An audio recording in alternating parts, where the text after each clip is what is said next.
আসসালামু আলাইকুম পুলিশের চাকরি প্রার্থী বন্ধুরা। আমি তানিমুল ইসলাম আসিফ, বাংলাদেশ পুলিশের একজন গর্বিত সদস্য।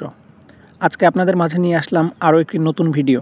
যে ভিডিওতে আমি আলোচনা করব 2025-এ পুলিশ নিয়োগ বিজ্ঞপ্তি কবে নাগাদ দিতে পারে এবং এবার এসএসসি পাশে আবেদন করা যাবে কিনা ও বয়স বাড়ানো হবে কিনা এ বিষয়ে। তো ভিডিও শুরু করার আগে অনুরোধ করব, যারা আমাদের ইউটিউব চ্যানেলটি এখনও সাবস্ক্রাইব করেন নাই, পুলিশ নিয়োগ বিষয়ক সকল তথ্য সবার আগে পেতে আমাদের চ্যানেলটি সাবস্ক্রাইব করে রাখুন। এবার আসা যাক মূল ভিডিওতে।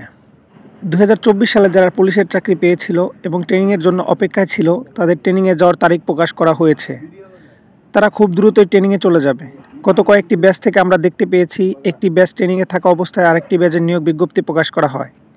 অনেকেই নতুন নিয়োগের বিষয়ে অনেক কথা বললেও আমি একজন পুলিশ সদস্য হিসেবে বলতে পারি, আগামী মার্চ-এপ্রিলের মাঝেই নতুন নিয়োগ বিজ্ঞপ্তিটি প্রকাশ করা হবে।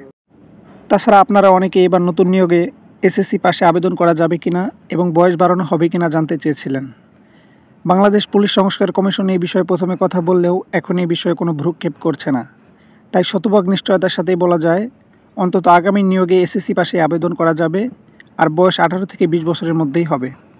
তাই সকলেই ভালোভাবে প্রস্তুতি নিন, যাতে এবার নিয়োগে আপনি হয়ে যেতে পারেন বাংলাদেশ পুলিশের একজন গর্বিত সদস্য। ধন্যবাদ এতক্ষণ ভিডিওটি দেখার জন্য। এমন পুলিশ নিয়োগ বিষয়ক সকল তথ্য সবার আগে পেতে আমাদের চ্যানেলটি সাবস্ক্রাইব করে রাখুন। আল্লাহ হাফেজ। আসসালামু আলাইকুম।